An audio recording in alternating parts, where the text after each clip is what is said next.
And so as far as an independent criteria or something like that in order to judge this kind of a thing, this is where I think a lot of people make mistakes, is that they don't appreciate the casualness of these particular remarks in the Gospels, right? And so, I mean, you're talking about just small, minute details like green grass and the Passover, what time of year it was, and a disciple named Philip, right?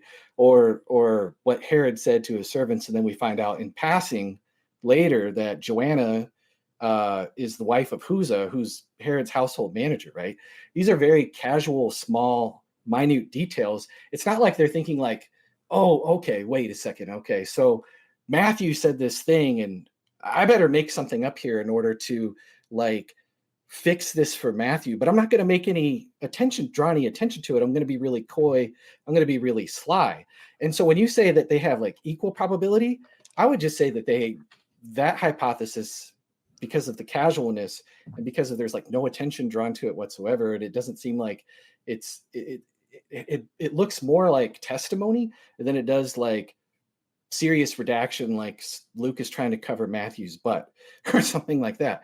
And so, and the fact that these crisscross all throughout the different documents, it makes it more probable on the hypothesis that this is eyewitness testimony, I would say, than it is something like redaction or other particular theories that people have posed. And to say, even if what my explanation is like, maybe you think it's improbable, I would just say that I think it's not equally probable. I'd say it's more improbable. And when you add those things together, well, all of a sudden the ratio starts to add up, and the cumulative force of the evidence kind of would carry the day. I could unpack that a little bit more. It kind of gets into some nerdy number stuff. But so yeah, does that make sense?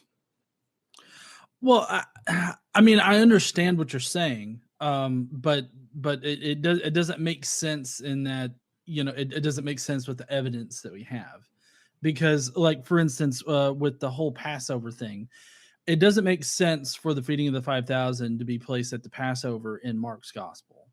Because for instance, it doesn't make sense in Mark's gospel during the feeding of the 5,000 for the disciples to be like, come on, Jesus, let's dismiss these people so that they can go into the closest town and eat, which I'm guessing might be Bethsaida or something like that. I'm not sure, but like, why don't you dismiss them so that they can go and get their own food, so we don't have to provide food? This wouldn't make a lot of sense if this was Passover time. And maybe McClatchy has covered this in his blog article or whatnot, but there's that. Then there's the green grass, which at this... Go ahead. Well, I was just going to say, at this point in time, in order to make the connection that, because I believe it was Mark that mentions the green grass. Yes. Is that right? Yeah. Yeah, that's correct. I mean, it kind of seems like you're saying, well, since they're mentioning green grass, that means it happens at Passover because of what occurs later in the Gospels. But I mean, green grass was around that area for a good portion of the year during the time in which Jesus would have been doing this if he had actually done it. So it seems rather very speculative to say, oh, well, that must mean it was around this date, when it could have literally happened almost any other time. Sure. What I'm saying, this is a probabilistic argument. Oh, there you are. So blinked out there for a second. It's a probabilistic argument. Nobody's saying like this one thing, bam, it proves it's a slam dunk, right? This is probabilistic. Second of all, it's John who talks about it being Passover. It's Matthew who says that the crowds were coming and going and they could find a leisure to eat. And so John's explanation, John is providing a detail that it's Passover. And we know from Josephus that like, he says like millions of people would descend upon the area at that time. He could be exaggerating a little bit here. Let's just say it's hundreds of thousands. Well, that's a lot of people. That explains why there's all this hustle and bustle. But Mark is not talking about Passover whatsoever. He never mentions Passover. It's only in John we get this detail of hustle and bustle that's just casually mentioned. And then John just happens to mention it's Passover, but he doesn't even mention all the hustle and bustle. He doesn't even mention the massive crowds. And so that's how they interlock.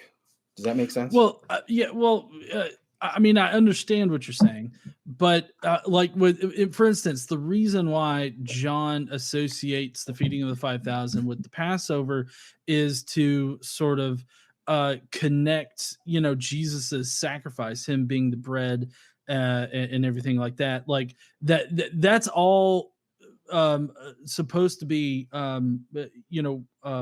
talking about Jesus as the sacrifice. Like that Jesus as the Passover lamb. And like that's one common thing throughout John's gospel, is that Jesus is the Passover lamb, and he's represented symbolically in that way, not only in the feeding of the 5,000, but also with when Jesus is I guess beaten and put on the cross, because it's done at the time in which the Passover lamb would have been prepared.